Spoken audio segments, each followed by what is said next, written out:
The morning Elena agreed to take her sister's place, the sky over their small Romanian village hung heavy with clouds the color of bruised plums. It was an omen, the older women whispered in the market square, though no one dared speak loudly enough for the family to hear. The Vadova family had fallen on desperate times, and desperation made people do things that defied both reason and faith. Helena stood before the cracked mirror in her bedroom, her fingers trembling as she fastened the pearl buttons of what was meant to be Isabella's wedding gown. The dress was too large for her slighter frame, designed for her older sister's more voluptuous figure, and the ivory silk hung loose at her shoulders and waist. Her mother had tried to take it in with hurried stitches the night before, working by candlelight until her fingers bled, but there hadn't been enough time. There was never enough time when dealing with nobility, especially foreign nobility whose patience was as thin as morning mist. "You don't have to do this," came a voice from the doorway. Elena turned to find Isabella standing there, her face pale and drawn, dark circles beneath her eyes speaking of sleepless nights. Her older sister had always been the beautiful one, golden-haired where Elena was dark, confident where Elena was quiet, destined for a marriage that would save their family from ruin, until 3 days ago, when Isabella had confessed the truth that would change everything. "I'm already with child," Isabella had whispered in the darkness of their shared room, her hand pressed against her still flat stomach. "The blacksmith's son. We've been meeting in secret for months. I cannot marry the Count. I cannot go to that castle carrying another man's baby." The scandal would have destroyed them all. Their father, a minor merchant whose business had collapsed under debts he could never repay, had staked everything on this arranged marriage. The mysterious Count from the Carpathian Mountains had offered a bride price so generous it seemed almost unreal, enough to settle every debt, restore their home, and ensure their younger brothers could apprentice with respectable craftsmen instead of begging in the streets. But the Count had never seen his bride. All negotiations had been conducted through letters sealed with dark red wax, written in an elegant hand that seemed to belong to another century. He had requested only one thing, a bride of the Vadova bloodline, unmarried and pure, to join him before the first snow fell in the mountains. He had not specified which daughter. "Someone has to go," Elena said softly, meeting her sister's tortured gaze in the mirror. "Father signed the contract. The Count's men arrived today to escort his bride to Castle Dracula. If no one goes, if the agreement is broken," she didn't need to finish. They both knew what would happen. Their father would be arrested for breach of contract and fraud. The family would lose everything, including their honor. "But you, Elena," Isabella's voice cracked, "you've never wanted to marry. You wanted to join the convent, to live a quiet life in service to God. This isn't fair to you." Elena turned away from the mirror, smoothing down the ill-fitting dress with hands that had grown steadier as the morning progressed. She had spent the night in prayer, kneeling on the cold stone floor of their small chapel, until her knees ached and her heart had found a strange, quiet peace. If this was God's will, if this sacrifice could save her family and give Isabella a chance at happiness with the man she truly loved, then Elena would accept it. "Fairness has nothing to do with it," she said, and was surprised by the firmness in her own voice. "This is duty. This is love, and perhaps—" She hesitated, then spoke the thought that had come to her in the darkest hours of the night. "Perhaps God has a purpose for me in that castle. Perhaps I'm meant to go." Isabella crossed the room and pulled her younger sister into a fierce embrace, tears streaming down her face. "You're braver than I ever was," she whispered, "and kinder. I don't deserve your sacrifice." "You deserve to be happy," Elena replied, holding her sister tight. "You deserve to marry for love, to raise your child in peace. That's all I want for you." A heavy knock on the door made them both jump. Their father's voice, strained and aged beyond his 50 years, called out, "The Count's men are here. The carriage is waiting."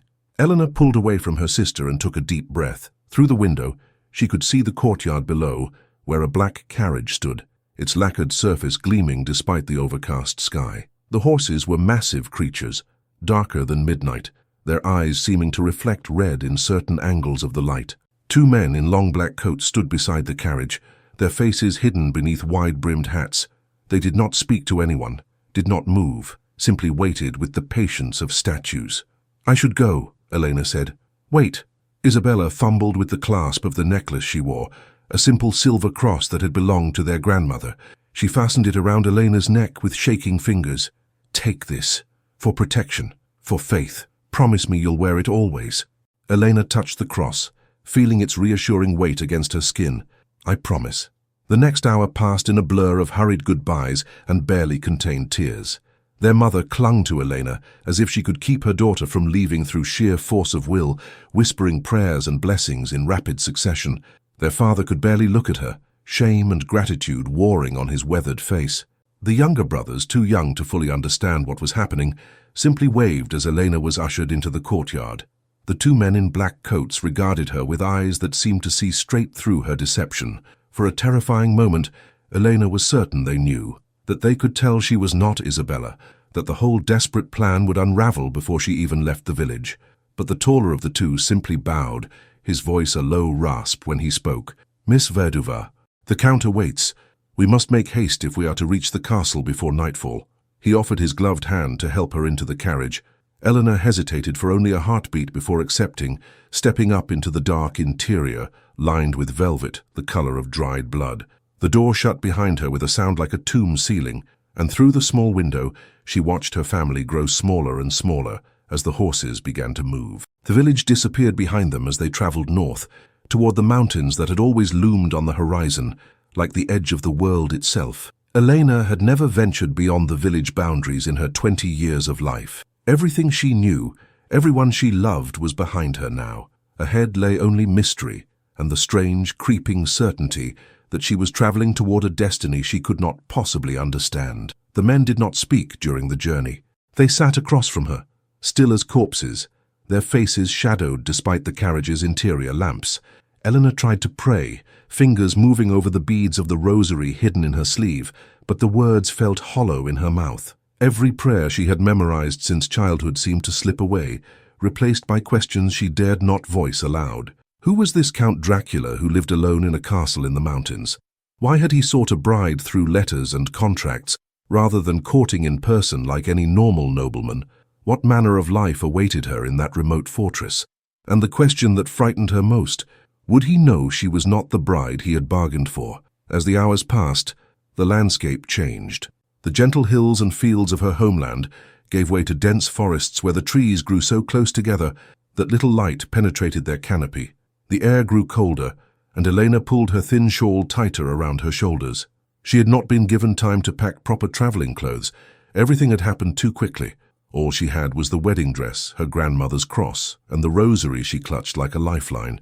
The sun, which had been hidden behind clouds all day, began its descent toward the horizon. The light that filtered through the forest took on a strange, reddish quality, as if the world itself were bleeding. Elena pressed her face to the window, watching shadows lengthen and twist between the trees. Once she could have sworn she saw a wolf keeping pace with the carriage, its eyes glowing in the gathering darkness, but when she blinked, it was gone. "How much farther?" she asked, her voice sounding small and foreign in the heavy silence. The taller man turned his head toward her, and in the lamplight, she caught a glimpse of his face beneath the hat's brim. His skin was pale as chalk, stretched tight over sharp bones, and his eyes were the wrong color, too light, almost colorless, like ice or mist. "We are in the Count's lands now," he said, "have been for the past hour. The castle lies ahead, at the summit of the mountain road. We will arrive as the sun sets, as is proper." "As is proper," Elena repeated, confused. "What does that mean?" But the man had already turned away, and neither he nor his companion would answer any more of her questions. The road began to climb steeply, winding back and forth across the mountainside in hairpin turns that made Elena's stomach lurch. Through the window she could see the drop-off mere feet from the carriage wheels, a plunge into darkness so deep she couldn't see the bottom. The horses never faltered, never slowed, as if they had made this treacherous journey 1,000 times before. And then, as the last rays of sunlight painted the clouds crimson and gold, the forest fell away and Castle Dracula rose before them. It was not what Elena had expected. She had imagined something from a fairy tale, perhaps, romantic towers and flying banners, beautiful gardens and welcoming lights. Instead, what loomed against the darkening sky was a fortress that seemed to have been carved from the mountain itself. Massive walls of dark stone climbed toward battlements and towers that clawed at the clouds. No lights shone in the narrow windows. No smoke rose from the chimneys. The castle looked abandoned, dead, a monument to some long-forgotten age when men built their homes to withstand both siege and damnation. The carriage passed beneath an arched gateway guarded by statues whose faces had been worn away by centuries of wind and rain.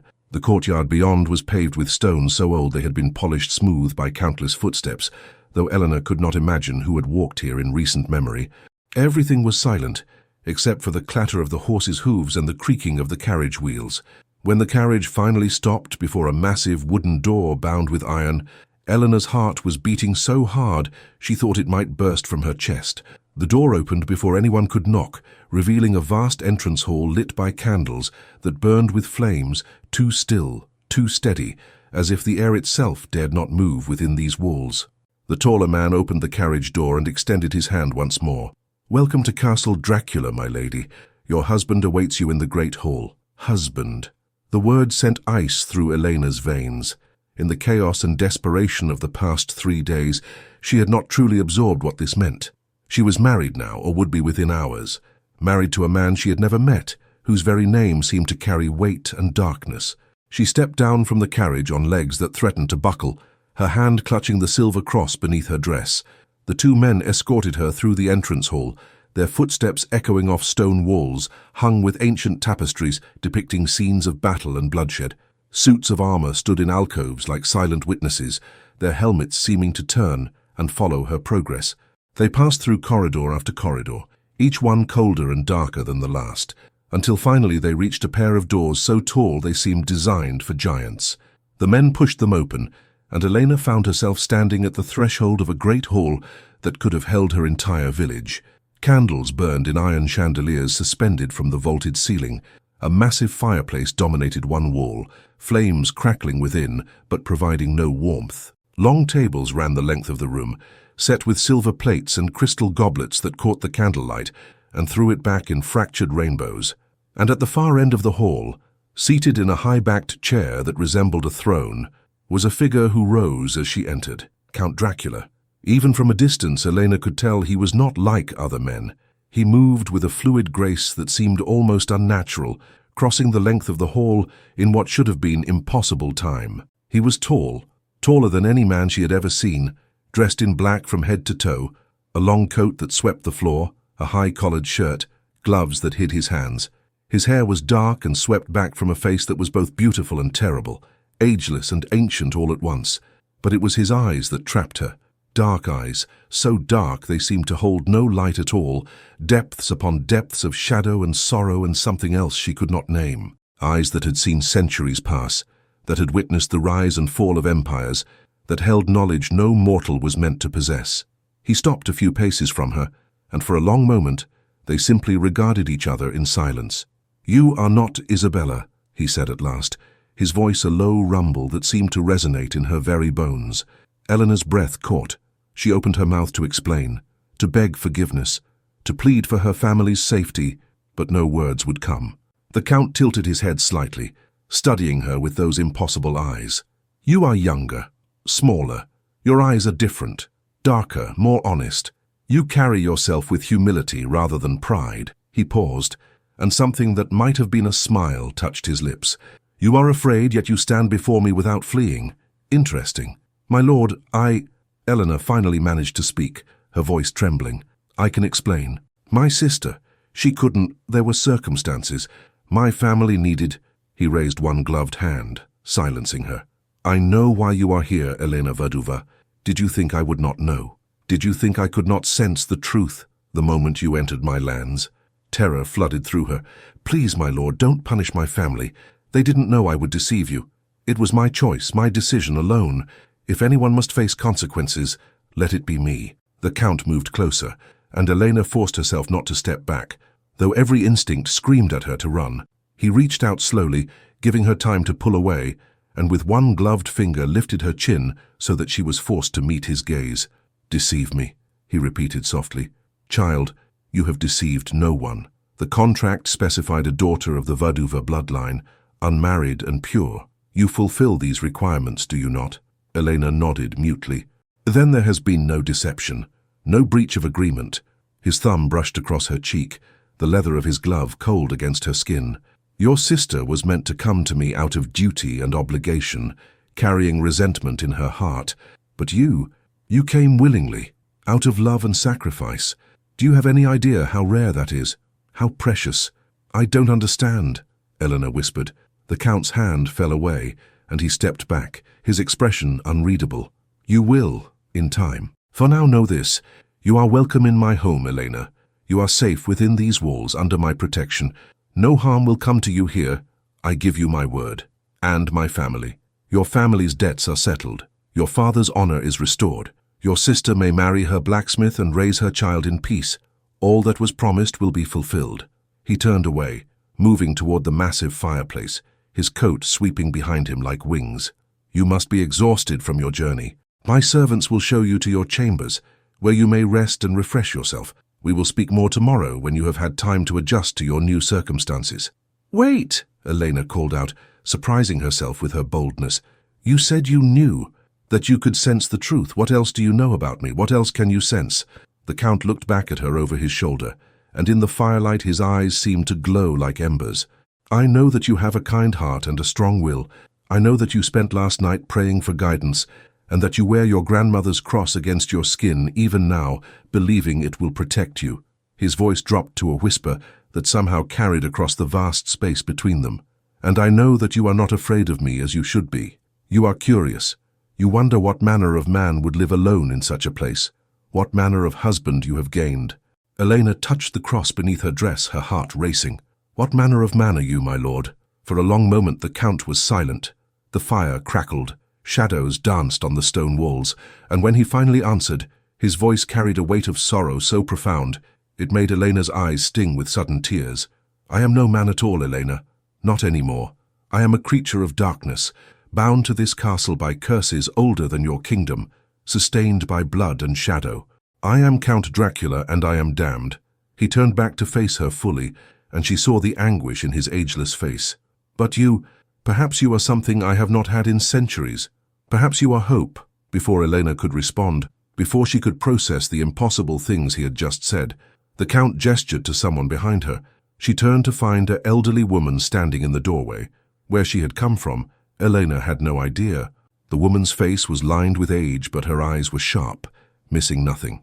This is Martha, my housekeeper, the Count said. She will attend to your needs. Go with her now, Elena. Rest. We have much to discuss, but it can wait until tomorrow. Elena wanted to protest, wanted to demand answers to the 1,000 questions now burning in her mind, but exhaustion was crashing over her like a wave. The terror and tension of the past days, the long journey, the shock of meeting her strange new husband, it was all too much.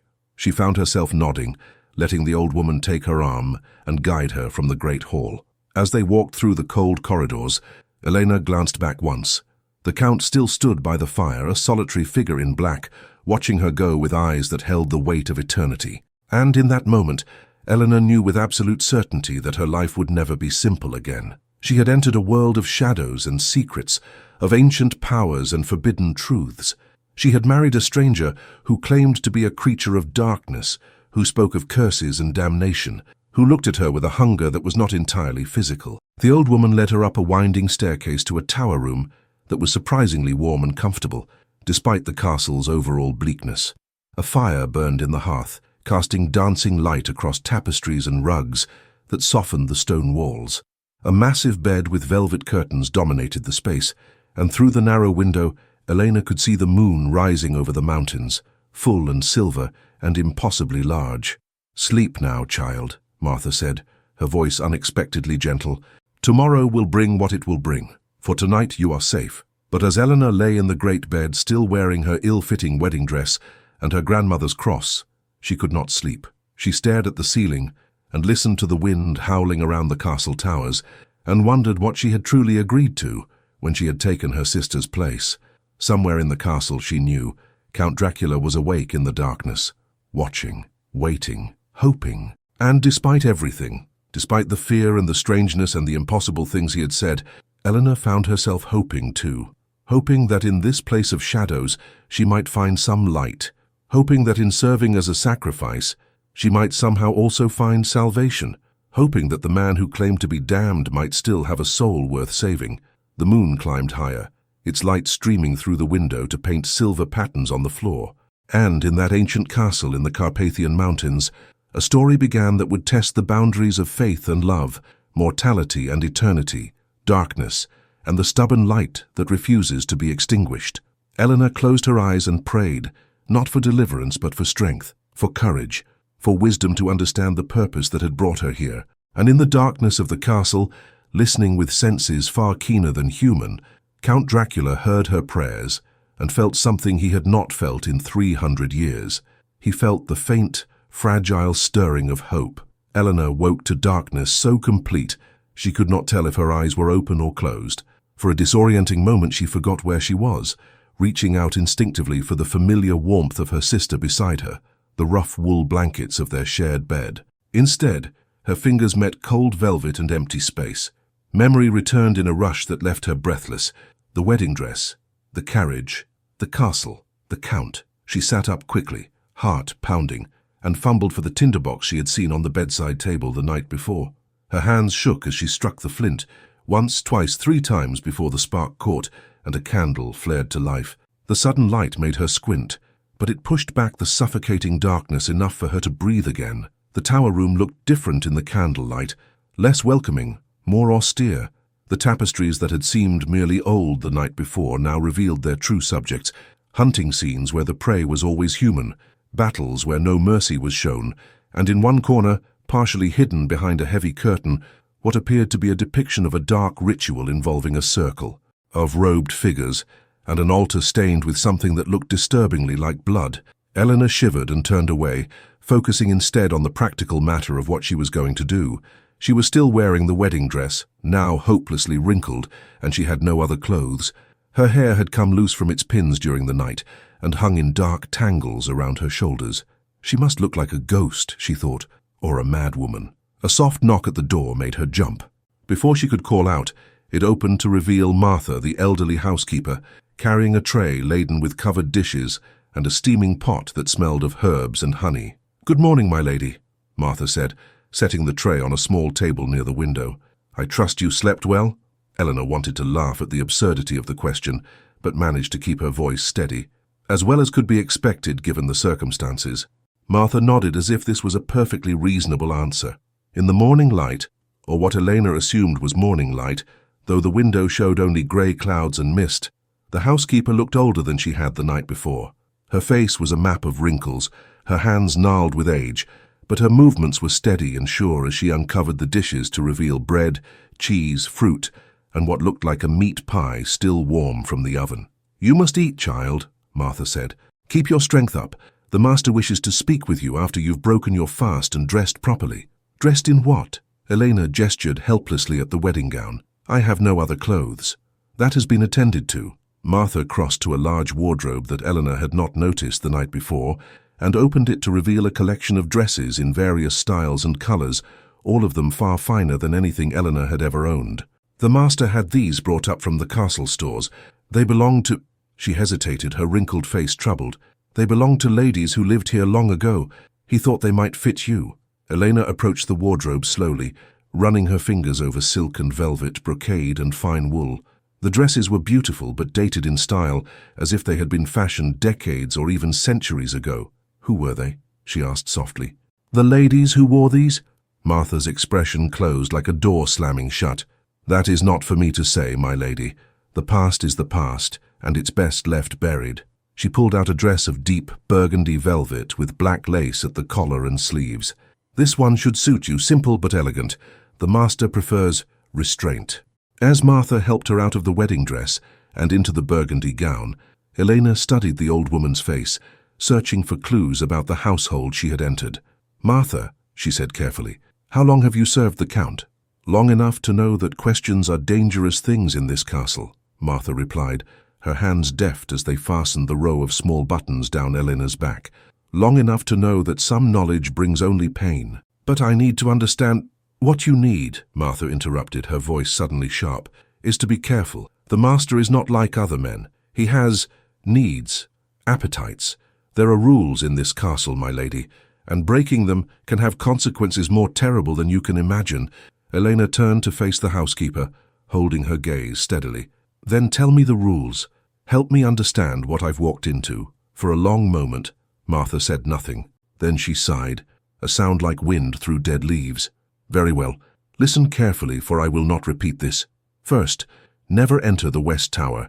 It is forbidden, and the master's anger is considerable when his commands are disobeyed.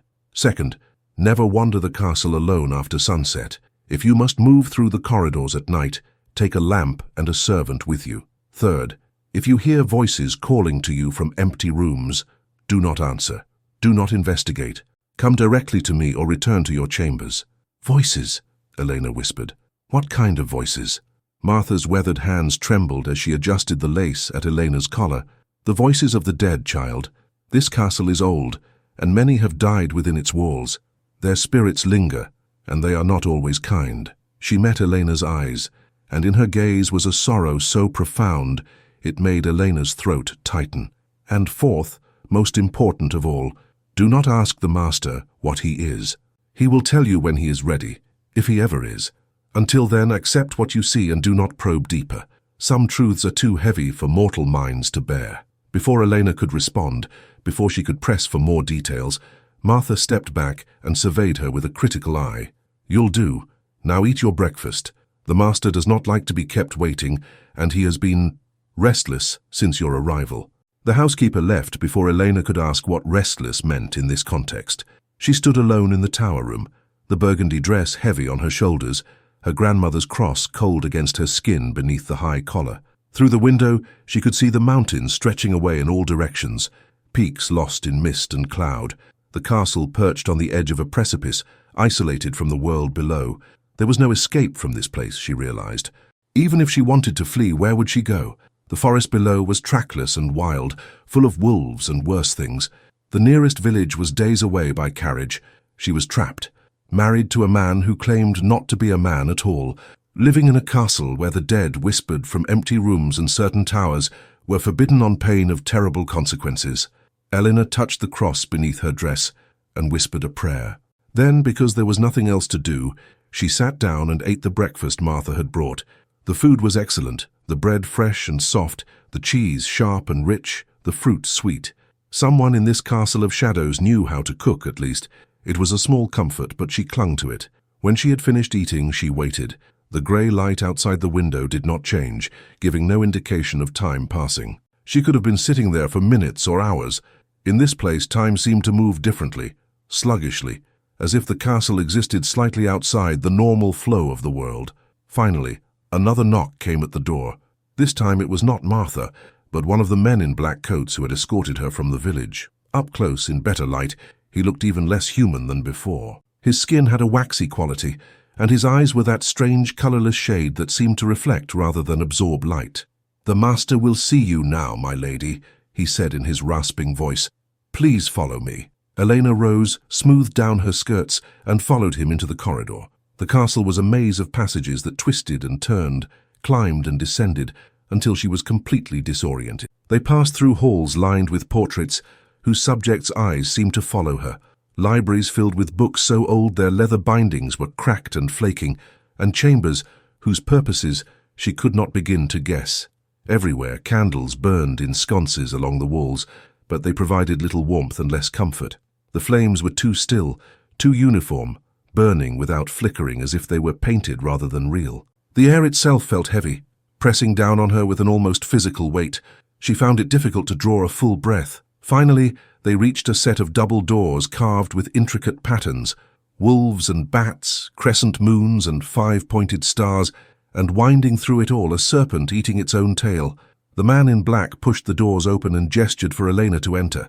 She stepped into what appeared to be a study. Unlike the rest of the castle, this room felt lived in, personal. Bookshelves lined every wall from floor to ceiling, crammed with volumes in dozens of languages.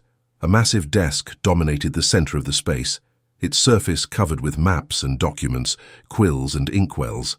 A globe stood in one corner, its surface marked with countries whose names Elena did not recognize, and before the fireplace, in a high-backed chair upholstered in red velvet, sat Count Dracula.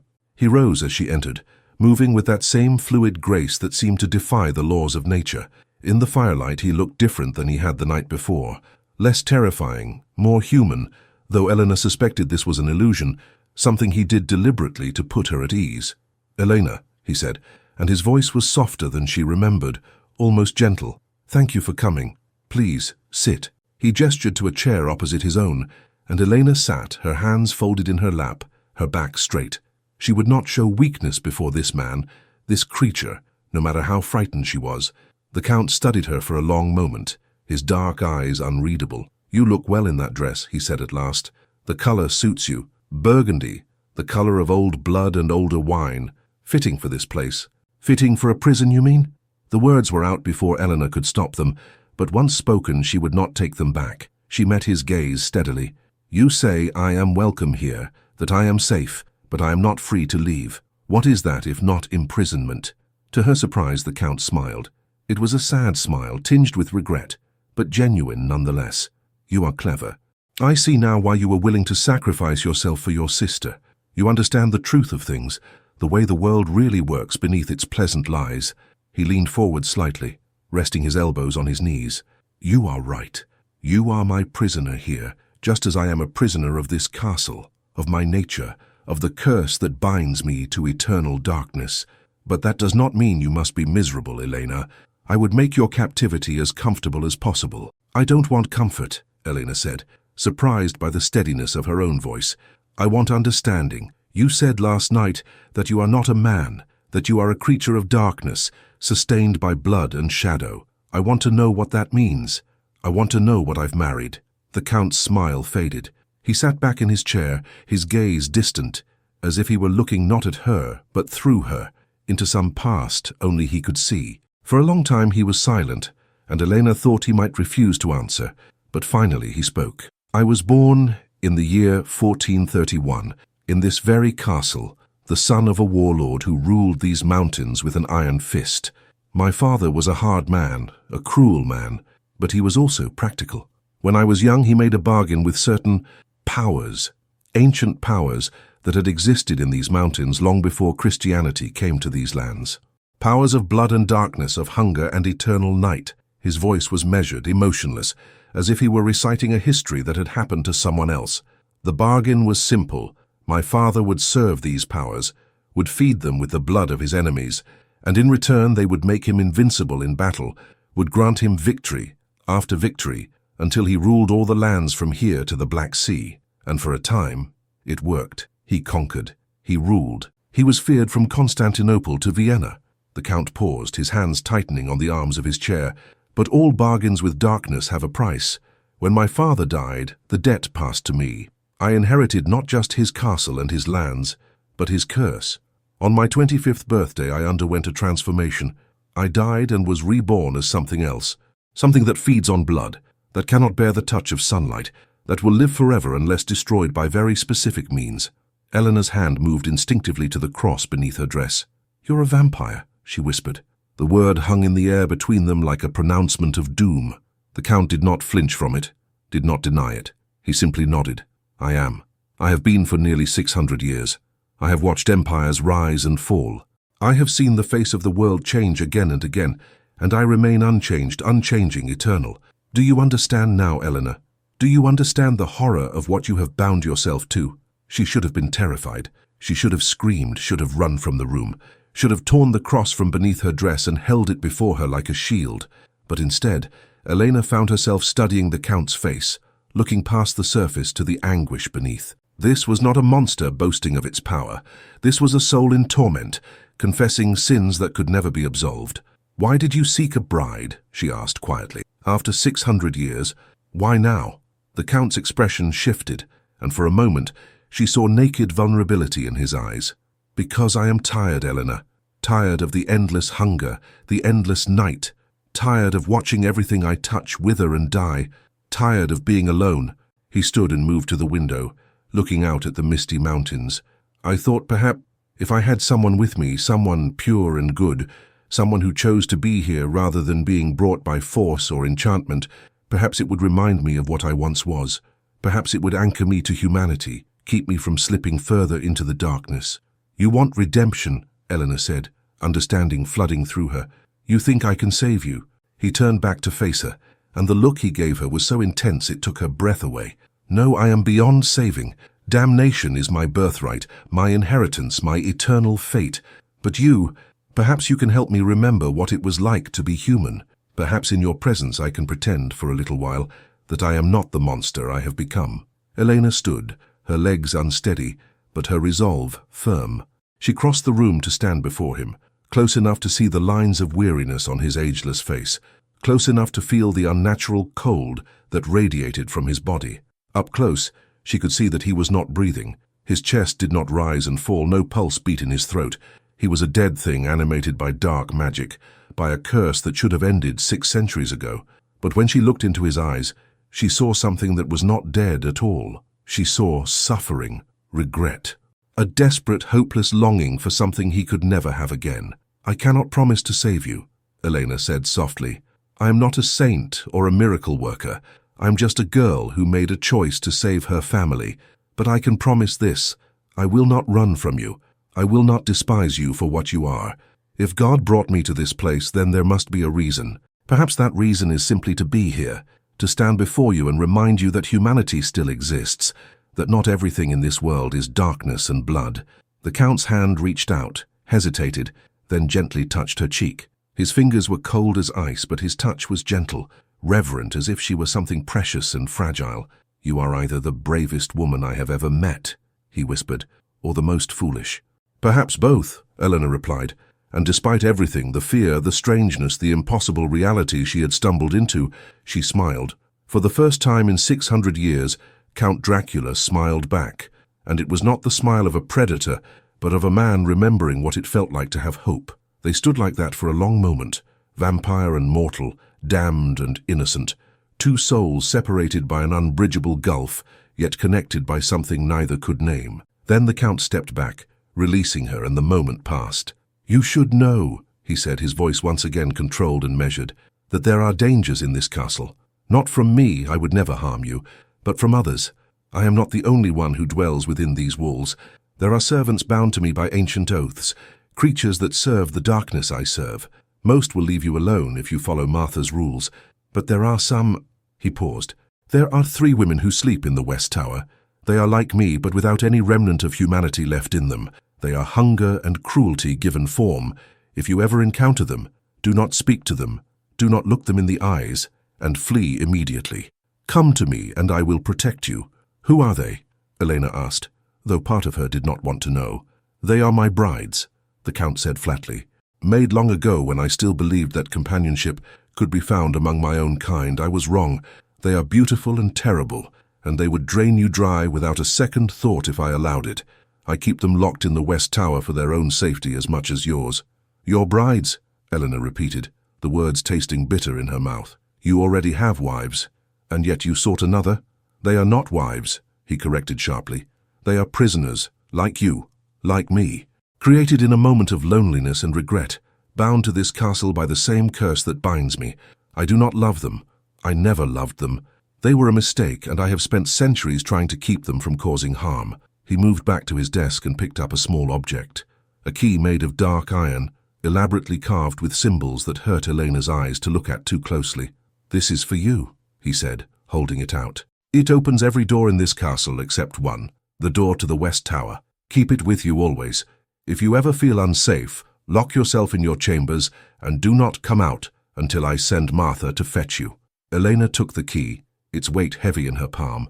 "You speak of dangers and prisoners, of creatures that serve darkness, and brides you keep locked away. And yet you want me to stay here, to play at being your wife, to remind you of your lost humanity. Do you not see the contradiction?" "I see it clearly," the Count replied, "but I am a creature of contradictions. I am dead, yet I walk. I am damned, yet I hope. I am a monster, yet I crave goodness." He met her eyes, and she saw the depth of his despair. "You asked why I sought a bride. The truth is, I am running out of time. The darkness grows stronger every year, the hunger more difficult to control. I feel myself slipping, Elena, becoming less human, more beast. I thought perhaps if I had someone to care for, someone to protect, it would give me a reason to hold on to what little humanity remains." "And if it doesn't work?" Elena asked. "If you continue to slip away despite my presence?" "Then you will have the comfort of knowing you tried, and I will have the memory of your kindness in the endless night that awaits me." Elena looked down at the key in her hand, feeling its cold weight, considering all that the Count had told her. She thought of her family, safe now because of her sacrifice. She thought of her sister, free to marry the man she loved. She thought of the life she might have had, quiet, peaceful, devoted to prayer and service in some small convent. And then she thought of the creature standing before her, 600 years old and utterly alone, clinging to the last shreds of his humanity with a desperation that broke her heart. "I have conditions," she said finally, looking up to meet his eyes. "If I am to stay here, if I am to be your wife in truth and not just in name, then I have requirements." The Count tilted his head, curiosity flickering across his face. "Name them. First, you will never lie to me. I may not like the truths you tell, but I will not live in ignorance. If I ask a question, you will answer honestly or tell me plainly that you cannot answer."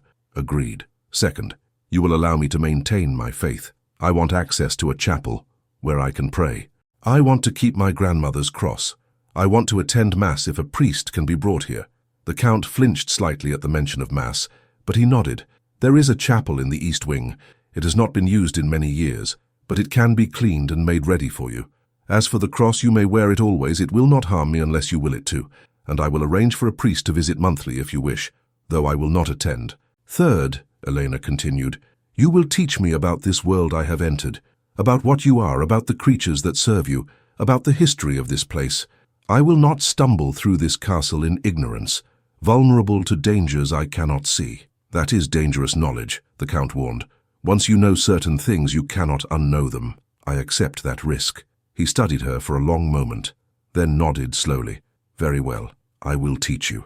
But we will start slowly with small truths and build from there.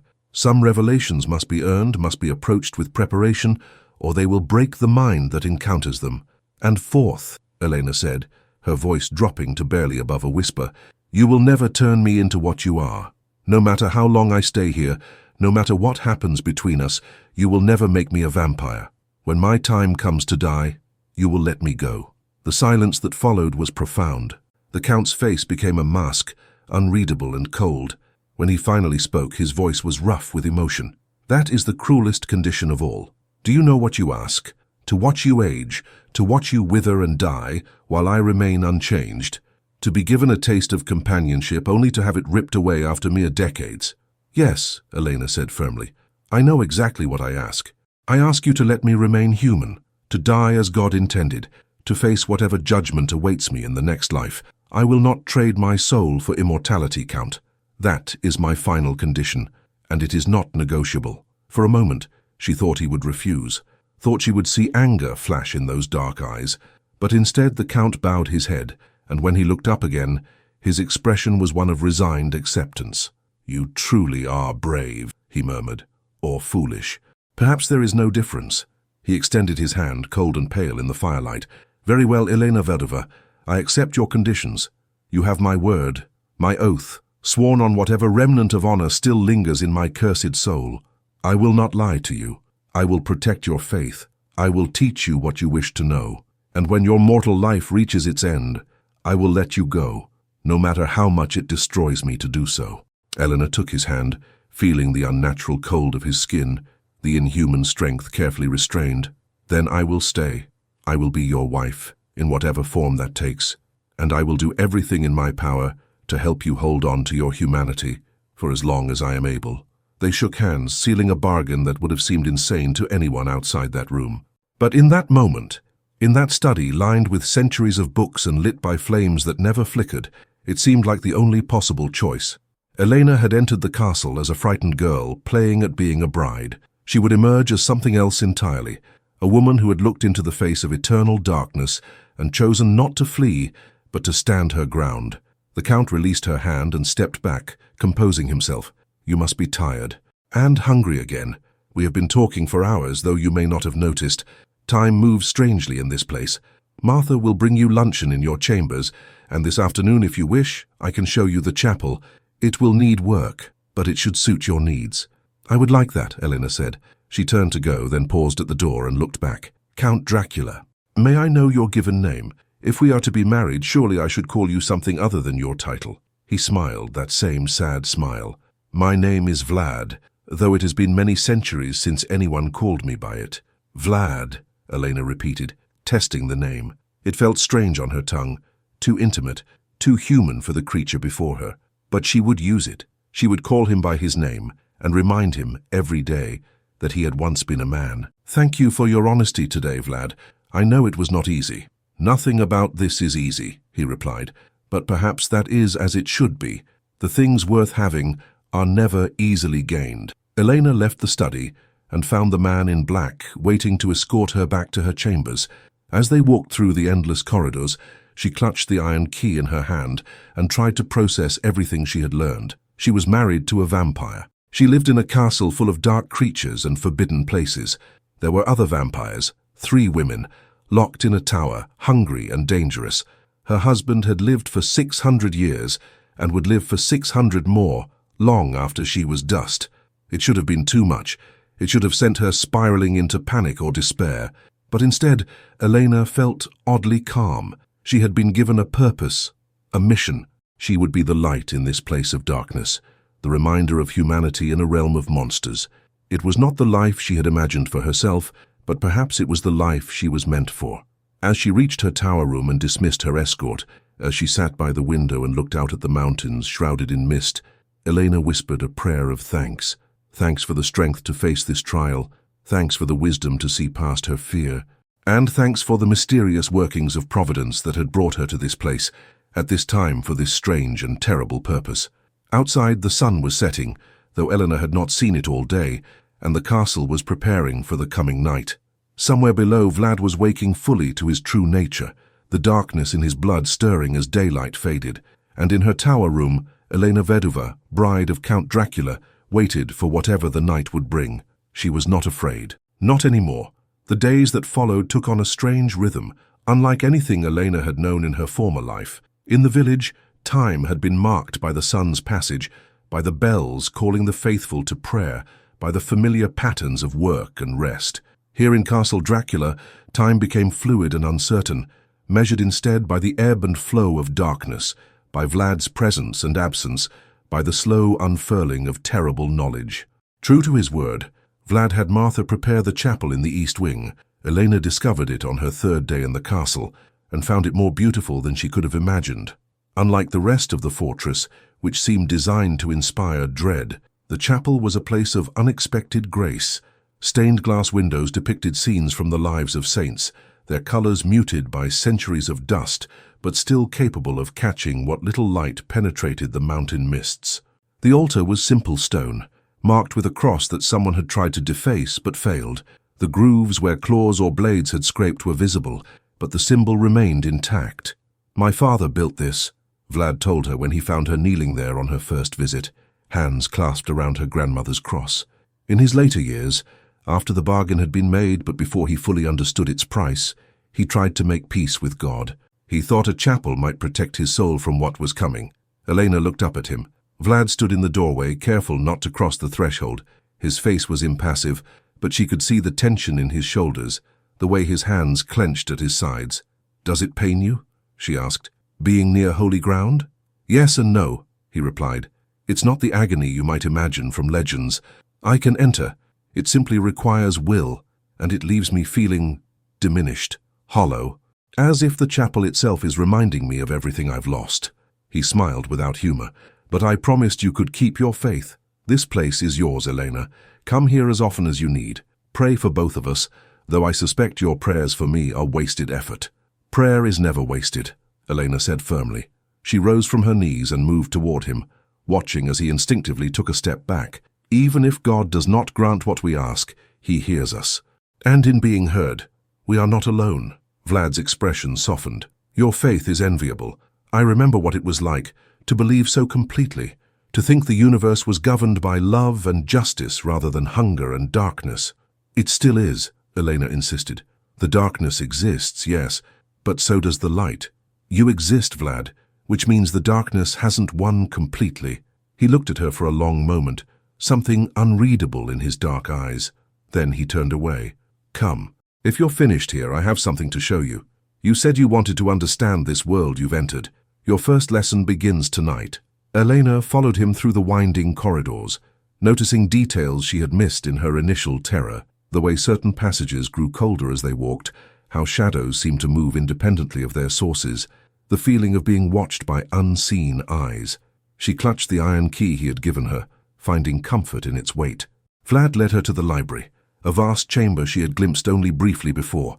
Now, with candles lit throughout the space, she could see its true magnitude. Books lined every wall, stacked on tables, piled in corners. The smell of old leather and aging paper was overwhelming. Some of the volumes looked ancient beyond measure, their covers cracked and faded, their pages yellowed with age. "This is my collection," Vlad said, gesturing to the endless rows of shelves. 600 years of gathering knowledge, of trying to understand what I have become. Here you will find everything from obscure religious texts to forbidden grimoires, from scientific treatises to poetry. I'm going to teach you about the supernatural world, Elena, but we will start with history, with understanding how creatures like me came to exist. He pulled a massive tome from a shelf and set it on the reading table, its pages crackling as he opened it. The text was in a language Elena didn't recognize, but Vlad began to translate, his voice taking on the cadence of a scholar. "In the beginning, before the church spread across these lands, the old powers ruled. They were not gods as we understand them, but they were worshipped as such. Forces of nature given consciousness and hunger, the darkness of the deep forest, the cold of winter, the violence of the storm.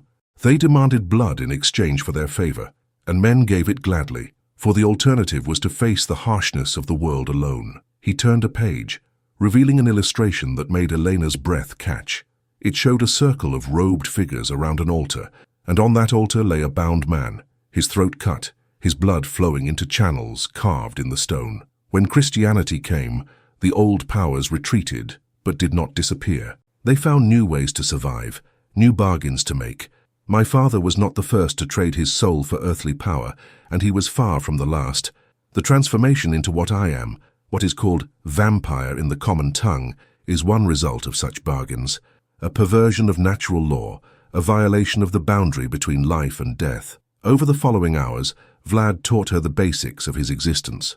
He explained how sunlight would burn him to ash within minutes, how running water weakened him, how certain sacred symbols could cause him pain if wielded with true faith. He spoke of his need for blood, not constantly, but regularly, a hunger that grew more intense the longer it went unsatisfied. "I feed from animals when I can," he told her, his voice carefully neutral. "Wolves, deer, whatever I can hunt in the mountains.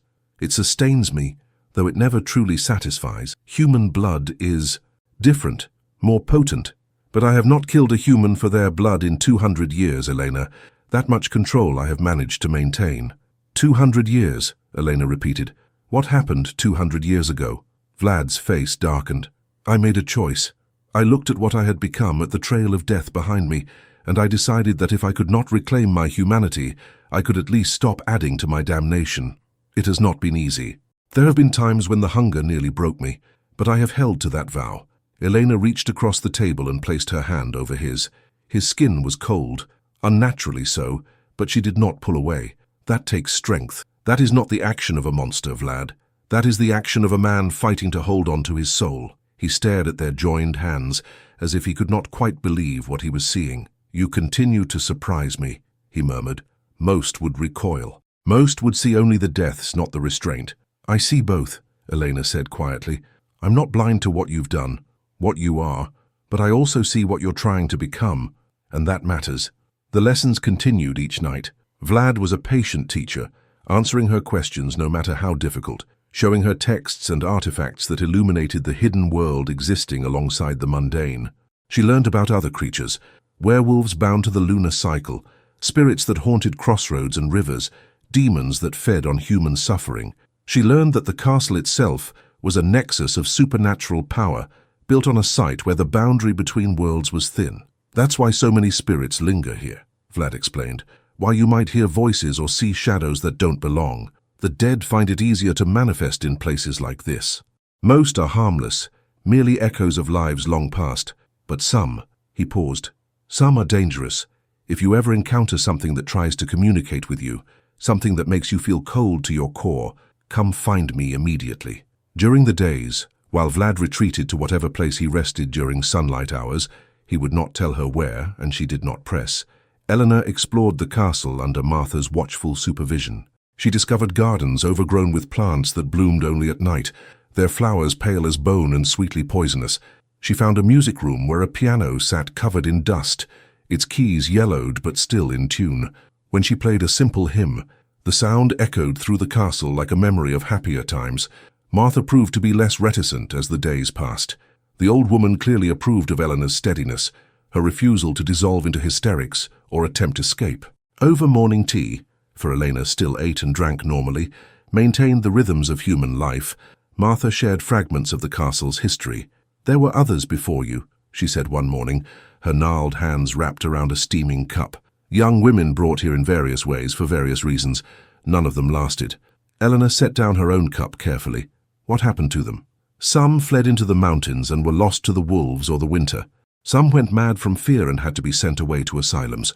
One threw herself from the tower window rather than accept her fate." Martha's wrinkled face was sad. "And three accepted the Count's offer of immortality and became what now sleeps in the West Tower." "The brides," Elena whispered, "if you can call them that. They were seeking escape from death, from aging, from the limitations of mortal existence. The Count granted their wish, and they were transformed. But what they became was not what they expected. The hunger consumed them, stripped away everything human until only appetite remained." Martha fixed Elena with a sharp look. "You're different from them. You don't want immortality. You're not here seeking power or eternal beauty. That's why you might actually survive this place. Or it's why I'll die here," Elena replied. "If I'm determined to remain mortal, to age and die naturally, then my time here is limited no matter what." "True enough," Martha acknowledged, "but perhaps that's not the worst fate. Better to live a short life with your soul intact than an eternity as something monstrous." One evening, near the end of her first week in the castle, Vlad took Elena to the highest tower, not the forbidden West Tower, but the eastern one that looked out over the mountains. The view was breathtaking and terrible. The sun had just set, painting the clouds in shades of blood and fire. Below, the forest stretched away like a dark sea, broken only by occasional glimpses of the river cutting through the valleys. "This is my prison," Vlad said, standing at the parapet with the wind whipping his dark hair. "These mountains, this forest, this castle. I am bound here by the terms of the curse. I cannot leave these lands. I have tried over the centuries. Each time I find myself turned back, drawn to the castle as if by invisible chains. The world moves on beyond these mountains, and I am frozen here watching from a distance." Elena joined him at the edge, careful to keep a firm grip on the stone. The drop was dizzying. "You speak of the curse as if it's a physical thing. Can it be broken?" "All curses can be broken in theory," Vlad replied, "but the price is usually beyond what anyone would willingly pay. In my case—" He trailed off, his expression distant. "I have studied the matter for centuries. The curse is bound to the bloodline, to the bargain my father made. It can only be broken if certain conditions are met, conditions so specific, so unlikely, that I had given up hope of ever fulfilling them." "What conditions?" Elena asked, turning to face him. Vlad looked down at her, the dying light reflecting in his dark eyes. "True love offered freely by one who knows the full truth of what I am. Self-sacrifice given without coercion, and the willing surrender of immortality. A vampire choosing mortality, choosing death out of love rather than despair." He laughed bitterly. "Impossible requirements, don't you think? What creature would give up eternal life? What human would truly love something like me?" Elena's heart clenched at the raw pain in his voice. She thought carefully before responding. "You assumed the same about restraining your hunger, yet you've done that for 200 years. Perhaps the impossible is simply the difficult made more so. Perhaps—" She hesitated, then pressed on.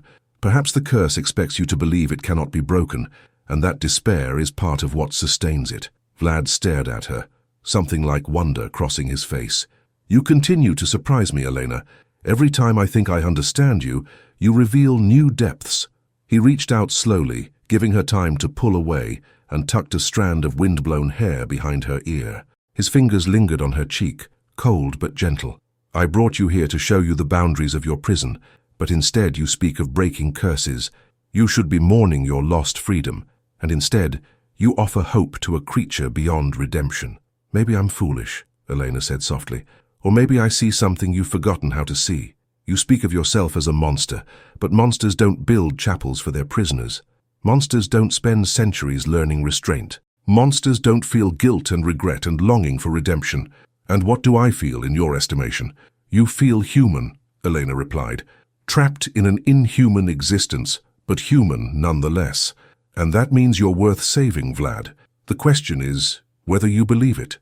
For a long moment, they stood in silence, the wind howling around them, the darkness gathering in the valleys below. Then Vlad stepped back, his expression carefully controlled once more. We should return inside. The night grows cold and you need rest. Tomorrow I will show you the armory, and we will discuss methods of protection. Even with my word that you are safe, it is wise to know how to defend yourself in this place. As they descended the tower stairs, Elena found her mind racing with possibilities. The curse could be broken. True love, self-sacrifice, and the willing choice of mortality over immortality. Were these not things she could offer, given time? She had already sacrificed herself for her family. Could she not do the same for a soul in torment? And love. Love was not something that could be forced or rushed, but perhaps it could grow in the strangest of places, even between mortal and vampire, light and darkness.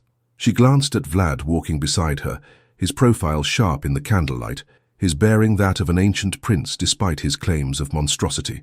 He was a puzzle, a contradiction, capable of great violence yet choosing restraint, wielding immense power yet bound by chains both physical and spiritual. And he was alone, so terribly alone, after 600 years of existence. Elena had entered this castle expecting to be a prisoner, a sacrifice, perhaps even a victim.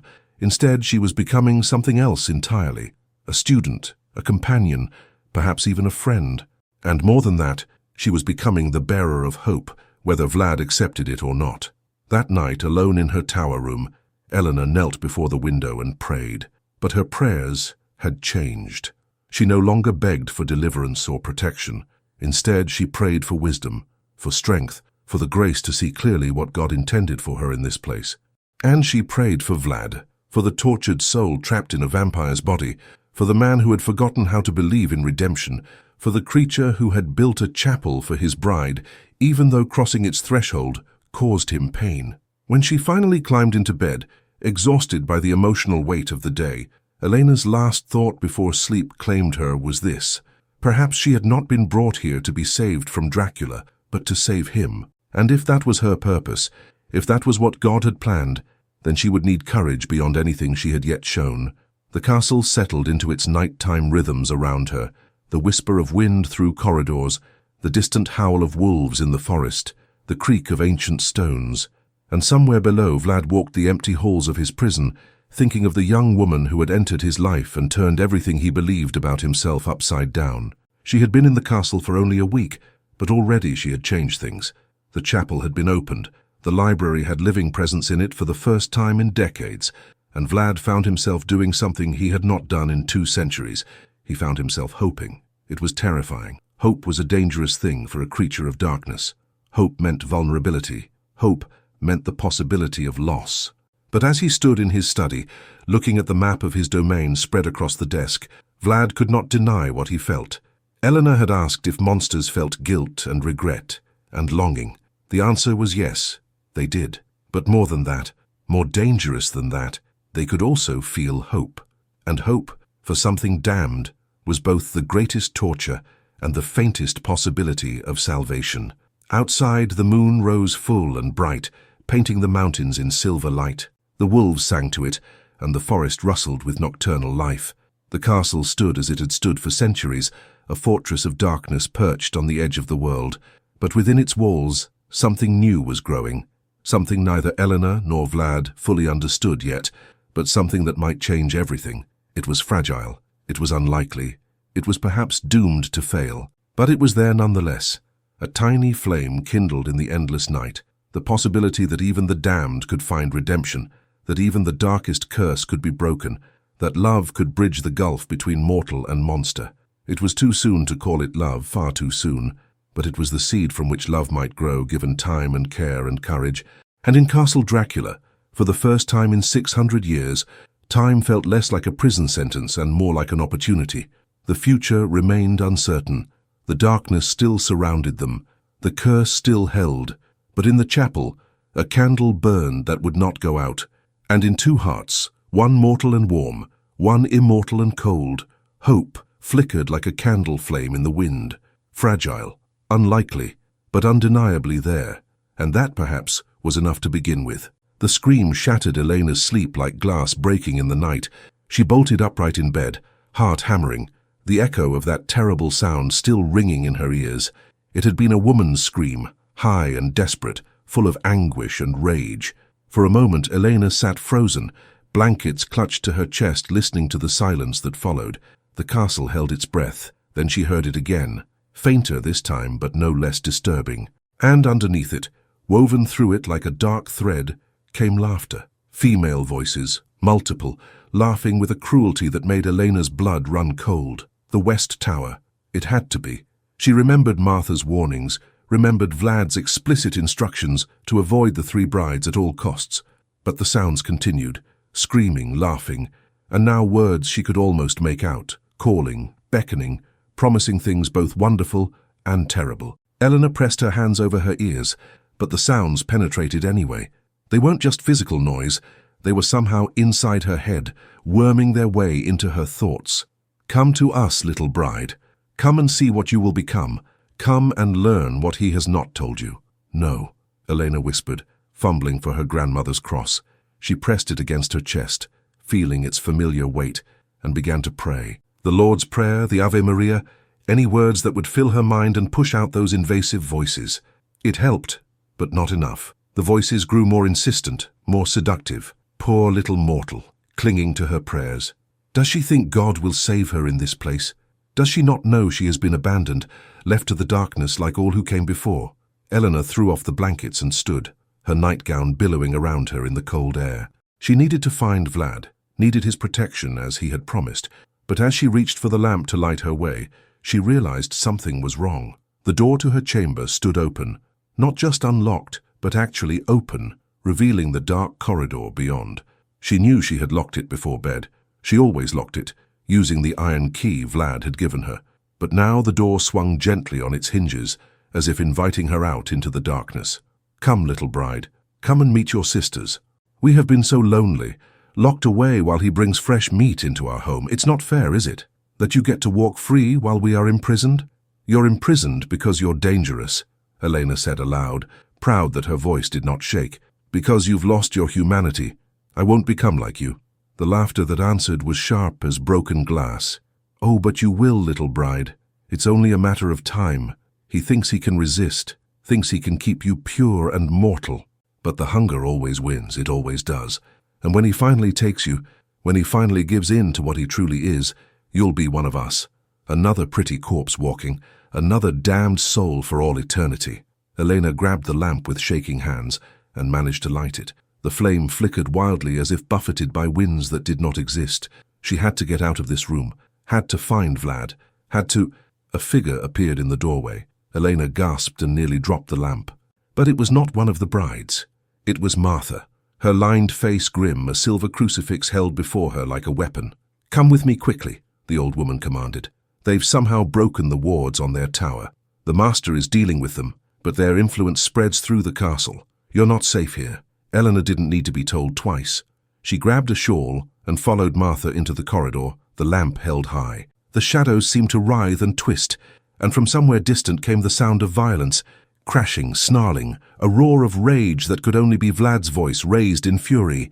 Martha led her through passages Elena didn't recognize, moving with surprising speed for someone so elderly.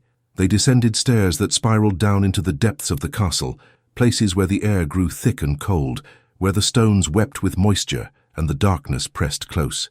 Where are we going? Elena panted, struggling to keep up. The sanctuary, Martha replied. A room the master prepared for emergencies. They cannot enter it. The protections are too strong. You'll be safe there until he can restore the wards and cage them properly once more. They burst through a heavy door into a circular chamber that took Elena's breath away. Every surface was covered in symbols, crosses and pentagrams, Hebrew letters and Latin phrases, sigils from traditions Elena couldn't identify. Candles burned in iron sconces, their flames steady and bright. In the center of the room stood a bed, a table with food and water and books, a prison cell designed for protection rather than punishment. Stay here, Martha ordered, already backing toward the door. Do not leave for any reason until the master comes for you himself. Do not open the door for anyone else, not even for me. Do you understand? Wait, Elena called out. What's happening? How did they break free? Martha's face twisted with something like guilt. My fault, perhaps. I've grown old, careless. The wards need to be renewed regularly, and I forgot. Or they were tampered with. I don't know which is worse. She pulled the door closed, and Elena heard heavy bolts sliding into place from the outside. She was alone in the sanctuary, trapped for her own protection, while somewhere above Vlad fought to contain the three creatures he had made centuries ago, the three brides who had once been women like her, who had chosen immortality and lost everything that made them human. Elena set the lamp on the table and sank onto the bed, her legs suddenly weak. The voices were gone now. The protections in this room were effective, but she could still remember them, could still feel the echo of their seductive malice in her mind. You'll be one of us. Would she? Was that inevitable? Vlad had sworn he would never transform her, but what if the choice was taken from him? What if in some moment of weakness, of hunger, he lost control? She had seen the struggle in his eyes sometimes, had noticed how he kept his distance when they spent time together, as if afraid that proximity would weaken his restraint. Hours passed. Elena tried to read one of the books, a collection of psalms in Latin, but her mind would not focus. She paced the circular room, studying the protective symbols, wondering what power they held and why they worked. Was it the symbols themselves that repelled evil, or the faith of those who inscribed them? Could something as simple as belief really hold back creatures of such power? The sound of the bolts sliding back made her jump. She stood quickly, her hand going to the cross beneath her nightgown. The door opened slowly and Vlad stepped inside. He looked terrible. His clothes were torn and stained with something dark. Blood, Elena realized with a sick lurch. His face was drawn, his eyes hollow with exhaustion.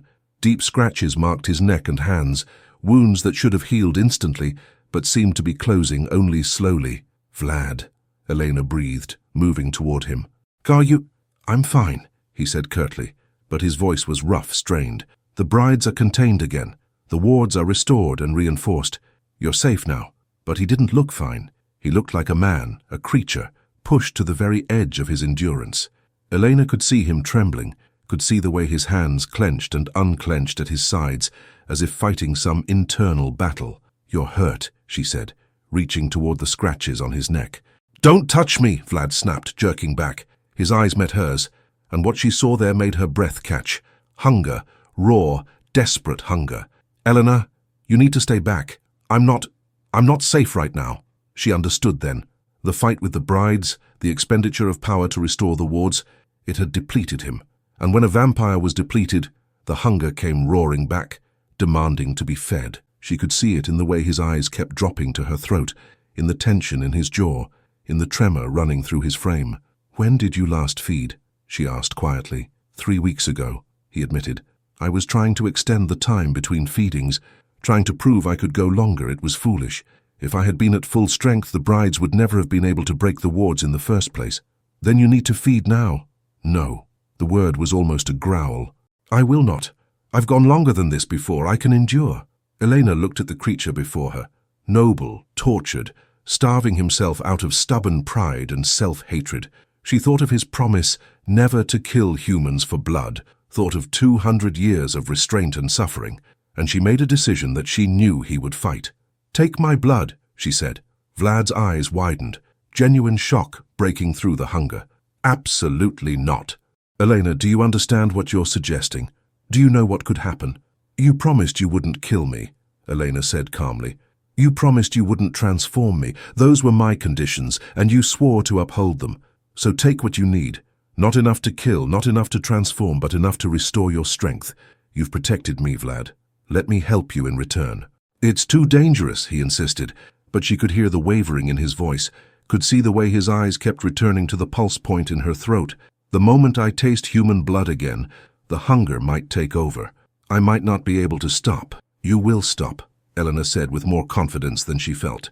You're not the monster you think you are. You've spent 2 centuries proving that. This is just another test, and you will pass it. She sat on the edge of the bed and began to unpin her hair, letting it fall loose around her shoulders. Then, with fingers that barely trembled, she unfastened the top buttons of her nightgown, exposing her throat and the silver cross that lay against her collarbone. Elena, please. Vlad's voice was anguished.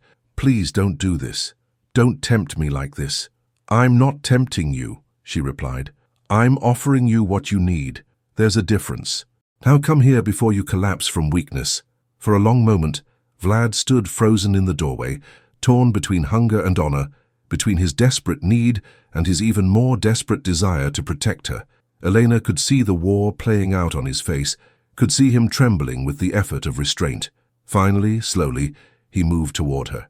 Each step looked like it cost him dearly, as if he were walking through deep water or against a powerful wind.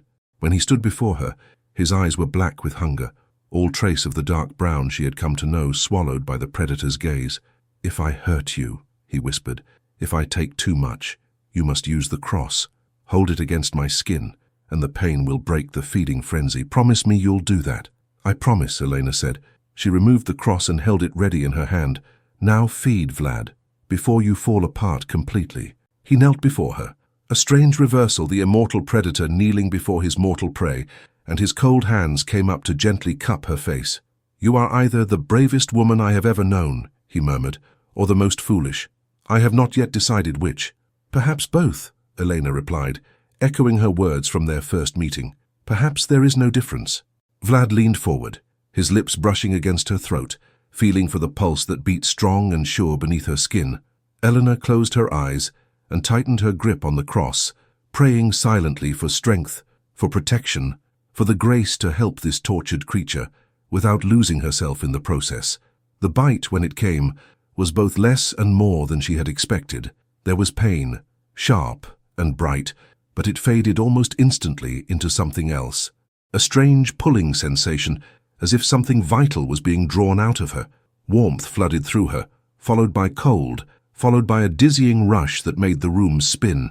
She could feel Vlad's hunger, could sense the desperate relief as he finally fed, could almost taste the anguish and gratitude that warred within him. It was intimate in a way she had not anticipated, this joining of vampire and victim, this exchange of life force for strength. Time became meaningless. It could have been seconds or minutes. Elena could not tell, but gradually she became aware of her heart racing, of her breath coming short and fast, of weakness spreading through her limbs. Too much. He was taking too much. Her fingers, clumsy and weak, brought the cross up and pressed it against Vlad's neck. The effect was instantaneous.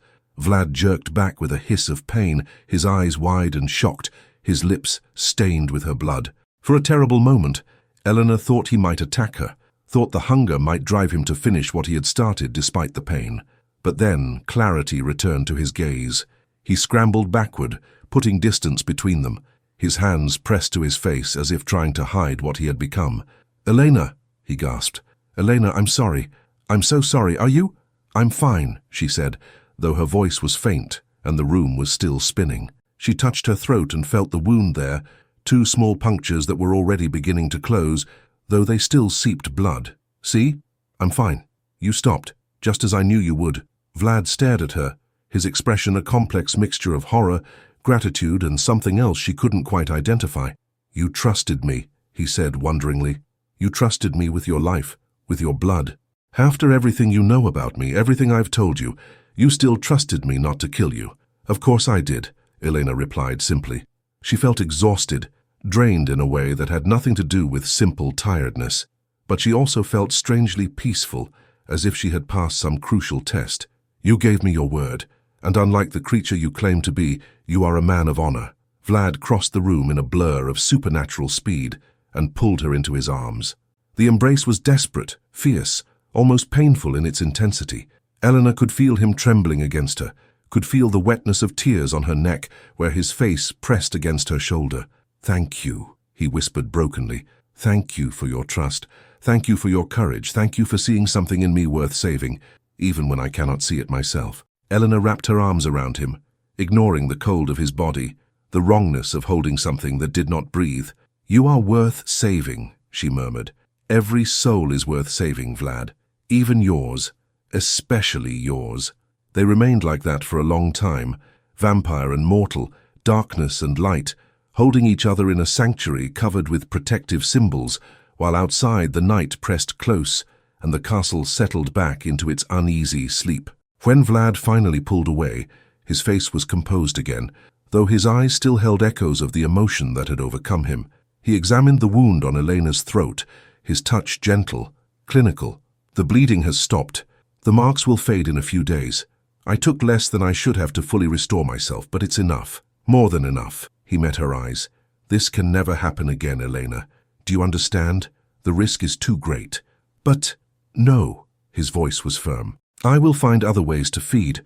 I will hunt more frequently, will maintain my strength properly. But I will not ask this of you again. It's too dangerous. And he swallowed hard. I came too close to losing control. Another few seconds, and you would have been forced to truly harm me with that cross to break the feeding. I will not put you in that position again. Elena wanted to argue, wanted to point out that he had stopped, that her trust had been vindicated, but she could see the determination in his face, could see that this was a boundary he needed for his own peace of mind, so she simply nodded. Very well, but Vlad, what happened tonight with the brides? How did they break free? You said the wards were strong. His expression darkened. They were, strong. Someone helped them. Someone weakened the wards from the outside. I don't know who or why, but this was not an accident. He stood and began to pace, his movements restless with barely contained anger. There are forces that want to see me fall completely into darkness, Elena.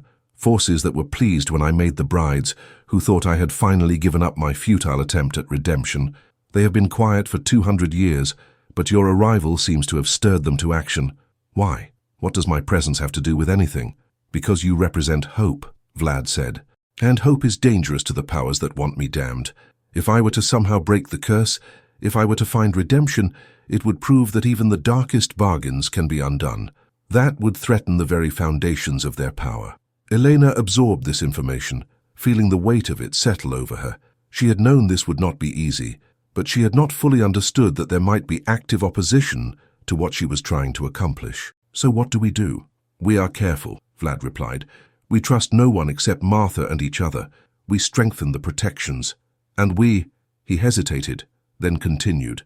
We consider the possibility that your presence here puts you in even greater danger than I initially realized. If these forces are willing to unleash the brides to stop whatever is growing between us, they may try other methods as well. I'm not leaving, Elena said immediately. I'm not asking you to leave. I'm saying we need to be prepared.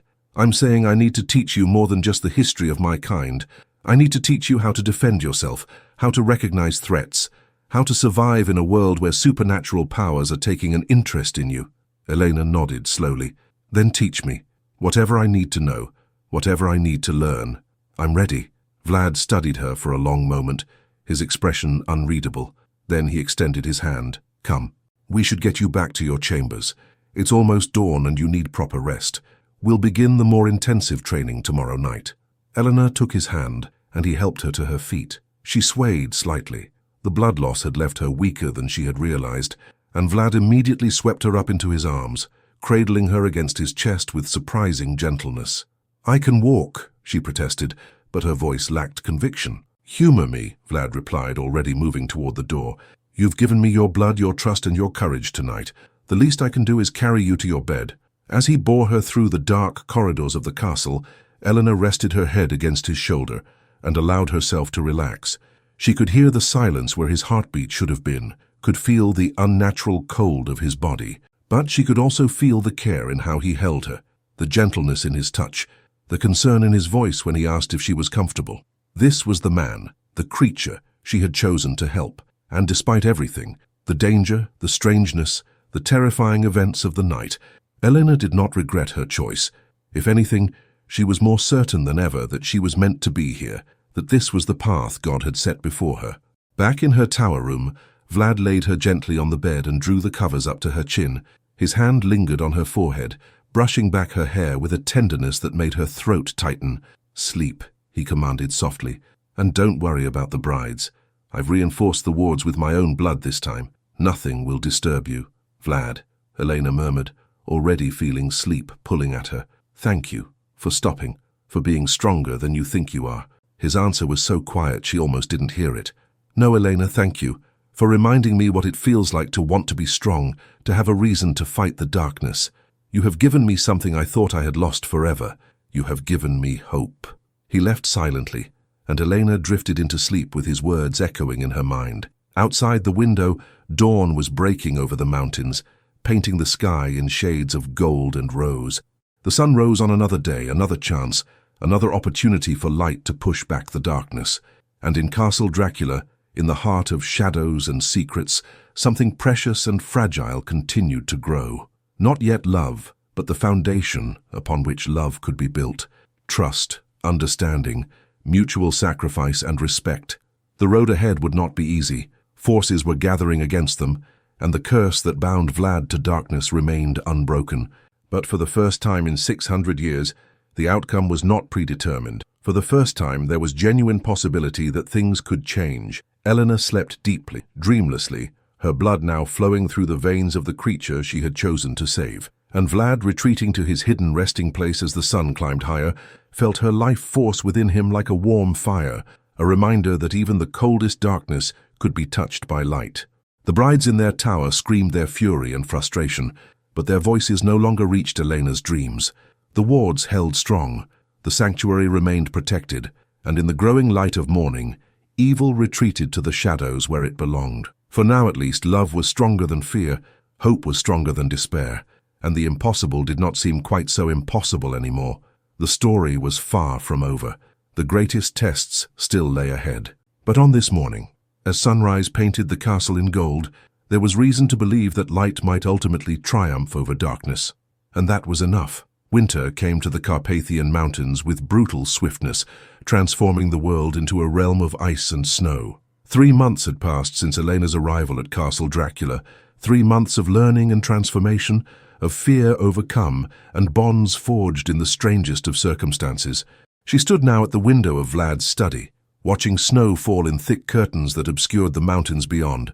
The castle was buried in white, isolated even more completely than usual from the world below. But Elena did not feel trapped. Instead, she felt strangely at peace, as if this frozen fortress had become something unexpected, a home. "You're thinking too loudly," Vlad's voice came from behind her, tinged with amusement. "I can practically hear your mind working from here." Elena turned and smiled at him. He sat at his desk surrounded by ancient texts, researching something he had not yet shared with her. Over the past months, she had learned to read his moods, to understand the subtle shifts in his expression that others would miss. Right now he looked troubled despite his light tone. "What are you studying?" she asked, moving to stand behind his chair. She could see pages covered in Latin, diagrams of celestial events, calculations that made no sense to her untrained eye. "The winter solstice," Vlad replied. "It comes in 3 days. The longest night of the year, when the boundary between worlds grows thinnest. It's a time of power, Elena, and danger." He looked up at her and she saw worry in his dark eyes. "The forces that tried to unleash the brides will try again. I'm certain of it. They've been quiet these past months, but that only means they're planning something larger." Elena placed her hand on his shoulder, feeling the cold of his body through his shirt. She no longer flinched from that coldness. It had become familiar, even comforting in its way. "Then we'll face it together as we've faced everything else." The bond between them had deepened considerably since the night she had offered her blood. Vlad had kept his word about not feeding from her again, maintaining his strength through more frequent hunts in the forest. But something had changed between them that night. Something neither had spoken aloud, but both felt keenly. The professional distance of teacher and student had given way to something warmer, more personal. They spent hours together each evening, talking, reading, simply existing in comfortable silence. And sometimes, when Vlad thought she wasn't watching, Elena would catch him looking at her with an expression of such longing and tenderness, it made her heart ache. She knew what was happening. She had known for weeks, if she was honest with herself. She was falling in love with a vampire, with a creature of darkness who had lived for 600 years, who fed on blood and could not walk in sunlight. It was impossible, absurd, against every law of nature and faith she had been taught. And yet it was undeniably true. "Elena," Vlad said softly, pulling her from her thoughts. He had turned in his chair and was now looking up at her with an intensity that made her breath catch. "There's something I need to tell you. Something I've been trying to find the courage to say for weeks." Her heart began to pound. "What is it?" He stood, taking both her hands in his. His fingers were cold as always, but his grip was gentle, reverent. "You know the conditions for breaking the curse. True love freely given, self-sacrifice offered without coercion, and the willing choice of mortality over immortality. I've been researching, trying to understand if these conditions could ever truly be met, and I've found something that changes everything. Tell me, Elena urged. The curse can only be broken on the winter solstice, at the precise moment when night is longest. And it requires— He paused, his jaw tightening. It requires a ritual, one that will put you in terrible danger. The vampire must be willing to face destruction, to stand in a consecrated place and renounce the dark powers that created him, accepting whatever fate God sees fit to deliver. And his mortal companion must choose to stay beside him through this, knowing she might die in the process. If both survive, if their love is genuine and their faith strong enough, the curse breaks. The vampire becomes mortal once more, able to age and die as humans do. Elena's mind raced, processing the implications. You would become human again, truly human. If it works, yes, I would have perhaps 30 or 40 years left to me given my true age, but they would be human years. I would feel warmth again, taste food, see the sun. I could die and face judgment like any man. His hands tightened on hers. But Elena, you must understand the risk. The ritual might simply destroy me, turn me to ash without any transformation. And even if it works, the backlash of breaking such an ancient curse could kill you. The dark powers will fight to maintain their hold. You could be caught in that battle and torn apart. When must we do this? Elena asked calmly. Vlad blinked, clearly surprised by her lack of hesitation. The solstice is in 3 days at midnight. But Elena, did you hear what I said? You could die, horribly. I would not blame you if you refused, if you chose safety over saving you, Elena interrupted, over breaking a curse that has tormented you for 6 centuries, over giving you a chance at redemption and peace. She pulled one hand free and touched his face, feeling the sharp planes of his cheekbones, the coldness of his skin. Vlad, I came to this castle prepared to die for my family. I offered you my blood knowing you might lose control and kill me. Do you truly think I would refuse now when success means you could be free? You don't understand what you're agreeing to, Vlad said desperately. Elena, I'm not worth this sacrifice. I've lived too long, done too many terrible things. Let the curse stand. Let me remain damned. At least then you'll be safe, you'll live a full life.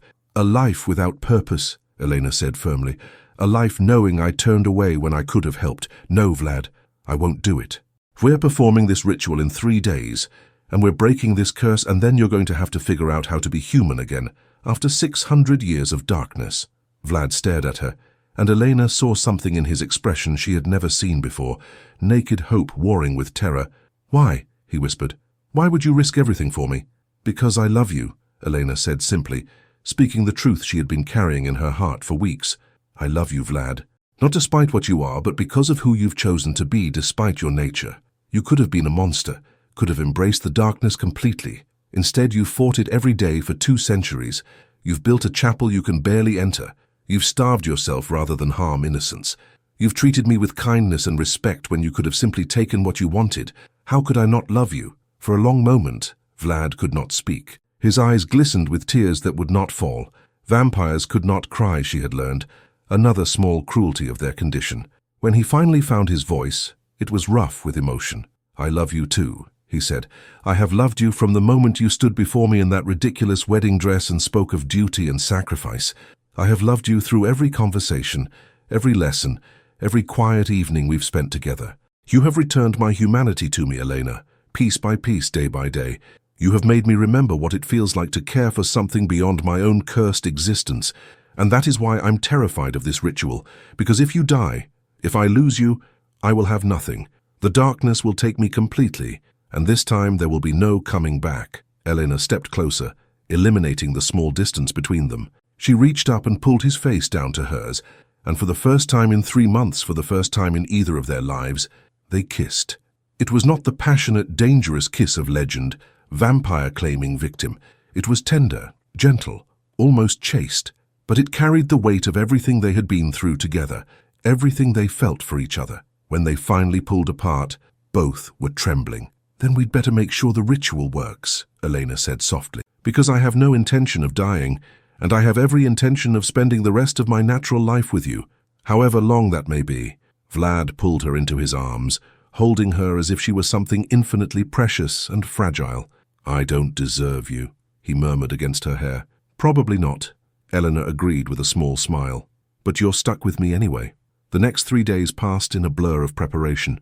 Vlad taught Elena the words she would need to speak during the ritual, ancient phrases in Latin and even older languages. Martha, when told of the plan, wept openly but helped without question, preparing the chapel and gathering the necessary items: holy water, blessed candles, salt for a protective circle. The brides in the West Tower sensed something coming.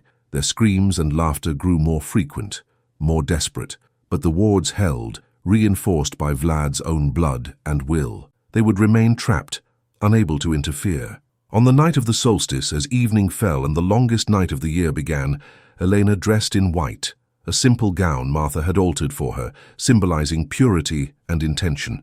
She wore her grandmother's cross openly, its silver gleaming in the candlelight. Her hair was loose and her hands, though they trembled slightly, were steady enough for what needed to be done. Vlad met her in the chapel, and the sight of him took her breath away. He had dressed in white as well, abandoning his usual black for the first time since she had known him. The effect was startling. He looked less like a creature of darkness and more like the man he had once been, centuries ago, before the curse had claimed him. "Are you ready?" he asked, and she could hear the fear beneath the calm exterior. "I am," Elena replied. "Are you?" "I don't know if anyone can be ready for this," Vlad admitted, "but I'm willing to try, for you, for us, for the chance at a life I thought was forever lost to me." They entered the chapel together, and Elena gasped. Martha had transformed the space.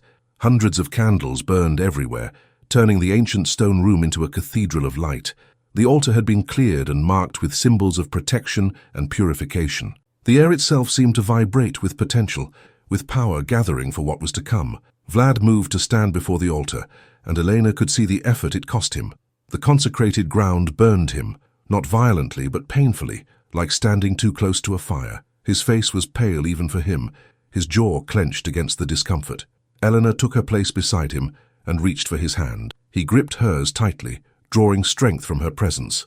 Martha stood at the edge of the chapel, ready to flee if things went wrong, but determined to witness whatever happened. "We begin at midnight," Vlad said, his voice strained. "When the night is at its deepest, when my kind is at full strength, that's when the curse will be most vulnerable to breaking, and when the backlash will be most severe." They waited in silence, counting down the minutes. Elena prayed continuously, not for deliverance or protection, but for strength and faith, for the courage to see this through no matter what came, for the grace to stand beside the man she loved as he faced the possibility of annihilation. Outside, the wind howled around the castle with unnatural fury. Elena could hear voices in that wind, the same malicious voices that had tried to lure her to the West Tower months ago. The dark powers knew what was being attempted. They were gathering their strength to prevent it. As midnight approached, the temperature in the chapel plummeted. Their breath came out in white clouds. The candle flames bent and twisted, despite the lack of any physical draft, and Vlad began to shake violently, his hand crushing Elena's in a grip that should have broken bones, but that she welcomed, proof that he was still present, still fighting. "Now," he gasped. "Elena, we must begin now." She raised her voice and spoke the first words of the ritual, Latin phrases calling upon divine mercy, upon the power of redemption, upon the promise that no soul was beyond saving. As she spoke, Vlad joined her, his voice rough but steady, renouncing the dark powers that had made him, rejecting the curse that had bound him, accepting whatever judgment God saw fit to deliver. The reaction was immediate and terrifying. The chapel doors slammed open, and a wind of pure malevolence rushed in, trying to tear them apart. The candles gutted en masse, plunging the room into darkness broken only by the pale light filtering through the stained glass windows, and from somewhere distant the brides screamed with a fury that shook the castle's foundations. "Keep speaking," Vlad shouted over the howling wind. "Don't stop, Elena. Don't stop no matter what you see." Elena continued the ritual, her voice growing stronger even as the forces arrayed against them grew more violent. She could feel them now, ancient powers that had fed on blood and darkness for millennia, that saw this attempted redemption as a threat to their very existence. They pressed against the protective circle Martha had drawn, seeking any weakness, any way to reach the two humans who dared to defy them. And then the pain began. Vlad cried out, his body arching as if struck by lightning. Elena could see marks appearing on his skin, the price of every life he had taken, every evil he had committed in 600 years of cursed existence. They appeared as burns, as cuts, as wounds that wept blood and darkness. He fell to his knees, still gripping Elena's hand, still refusing to let go. "Don't stop," he managed to gasp.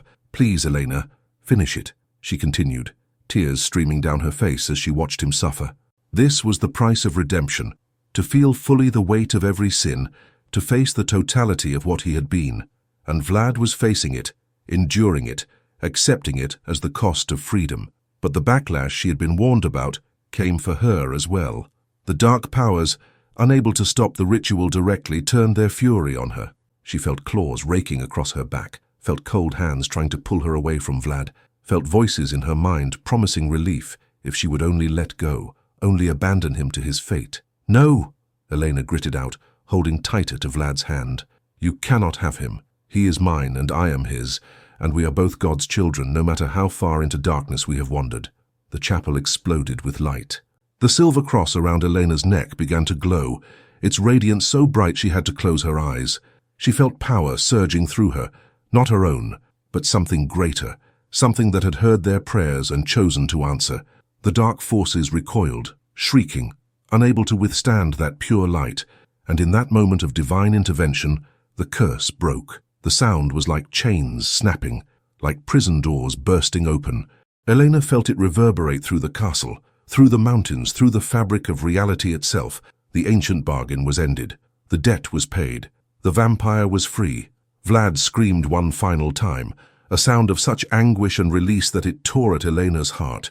Then he collapsed, pulling her down with him, and they lay tangled together on the chapel floor as the light slowly faded and the winds died away to nothing.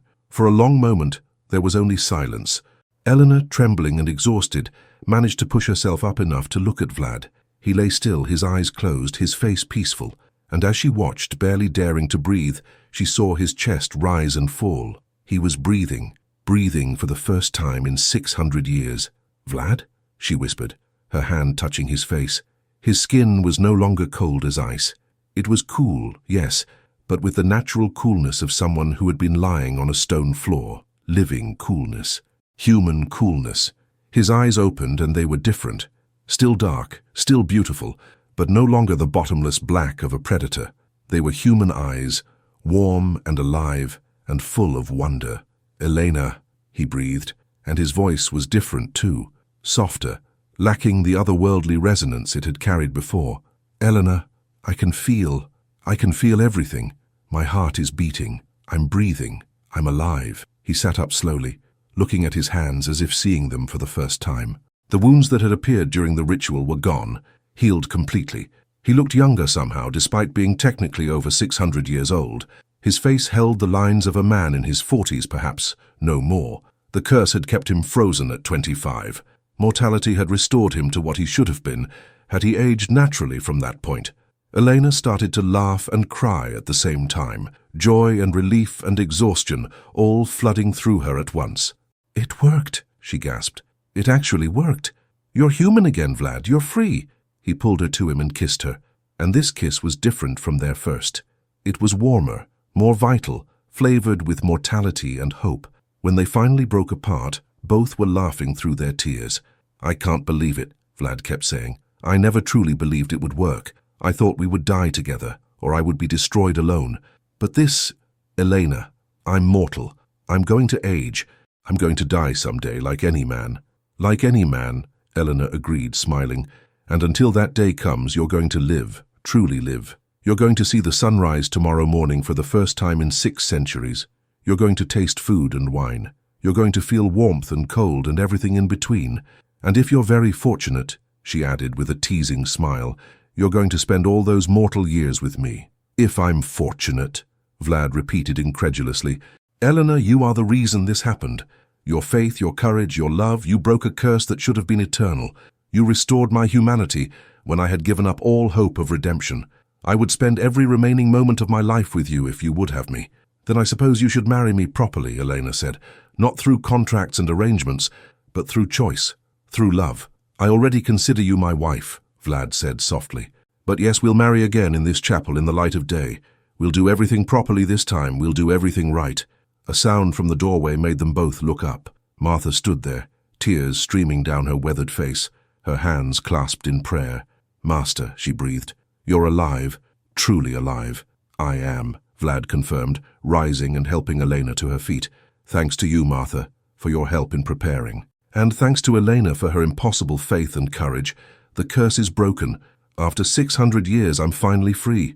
Martha's legs seemed to give out, and she sank to her knees, overcome with emotion. "Thank God," she whispered. "Thank God. I've served you for so long, watched you suffer for so many centuries. To see you freed at last, it's more than I dared to hope for." "What about the brides?" Elena asked suddenly, remembering the 3 vampires trapped in the West Tower. "What happens to them now?" Vlad's expression grew serious. "The curse was mine alone. They were made by me, not bound by the same bargain. They remain as they are.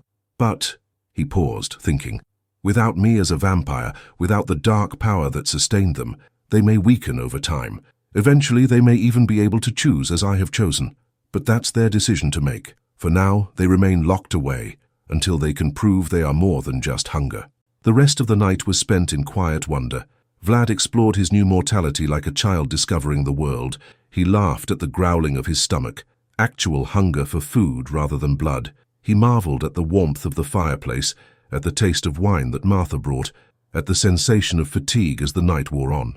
And when dawn finally came, when the first rays of sunlight began to paint the eastern sky in shades of gold and rose, Elena and Vlad stood together at the window of his study, no longer afraid, no longer forced to retreat into darkness.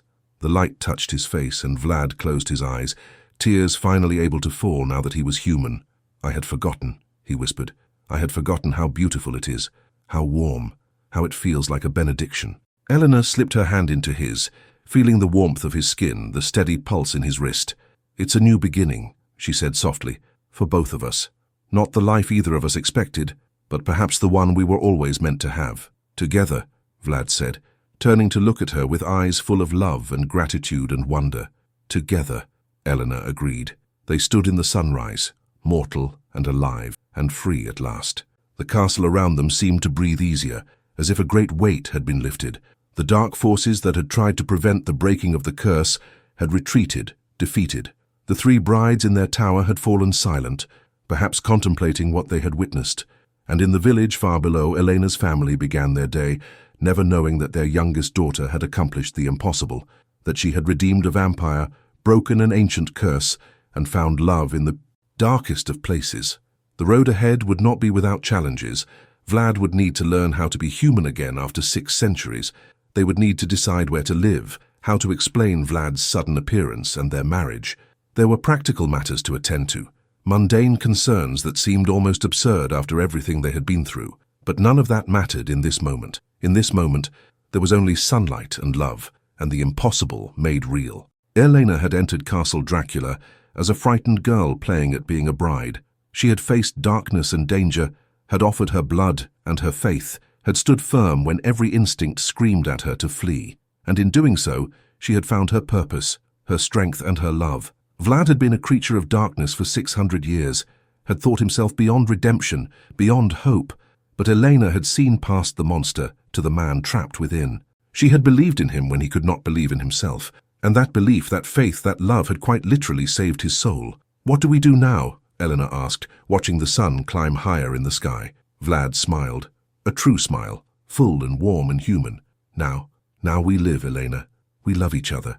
We make the most of whatever time we're granted. We grow old together, die together, and face whatever comes next together. Isn't that what mortals do?" "It is," Elena confirmed, smiling back at him, "and it sounds perfect." As the winter sun illuminated Castle Dracula, burning away the last shadows of 600 years of darkness, as the first day of Vlad's new mortal life began, as 2 souls who had found each other against all odds stood together in the light, in that moment, anything seemed possible. Love had conquered darkness, faith had broken curses, and the damned had been given a second chance. It was, Elena thought, the most beautiful morning she had ever seen, and it was only the beginning. The end. In the years that followed, Elena and Vlad would marry properly in the chapel that had witnessed his redemption. They would leave the castle eventually, finding a home in the world below where they could live quietly and simply. Vlad would spend his remaining mortal years making amends where possible, helping those in need, using the knowledge of 6 centuries to do good rather than harm. Elena would be by his side through all of it, his companion, his love, his reminder that even the longest night must eventually end in dawn. They would have 30 years together before age finally claimed him, 30 years of laughter and love, of ordinary human joy and sorrow, of growing old together as all mortals do. And when Vlad finally closed his eyes for the last time, he would do so in peace, knowing that he had been redeemed, that his soul had been saved, and that beyond the darkness, light awaited. Elena would outlive him by 2 decades, returning to the castle in her old age to live out her days in the chapel, where miracles had happened. And when death finally came for her as well, she would greet it not with fear, but with joy, knowing she would see her beloved again in whatever lay beyond. The 3 brides remained in their tower, slowly weakening as the decades passed without Vlad's dark power to sustain them. Eventually, they would fade to dust, their curse ending not in redemption, but in simple exhaustion. Castle Dracula would stand empty for years, a monument to darkness overcome and love triumphant. And on winter nights, when the wind howled through the mountains, travelers would swear they could see lights in the chapel windows, 2 figures standing together, human and free, and eternally bound by the love that had saved them both. Some stories end in darkness, some in light. This one ended in both, acknowledging the reality of evil and suffering, but affirming that neither has the final word, that redemption is possible for even the most lost souls. That love, freely given and courageously maintained, can break any curse and overcome any darkness. This was the story of Elena and Vlad, the mortal maiden and the vampire count, who found each other in the darkest of circumstances and chose to see in each other not what they were but what they could become together. And they lived, as all good stories say, happily ever after, not because their lives were perfect, but because they faced imperfection together, with faith and hope and love to light their way. The end.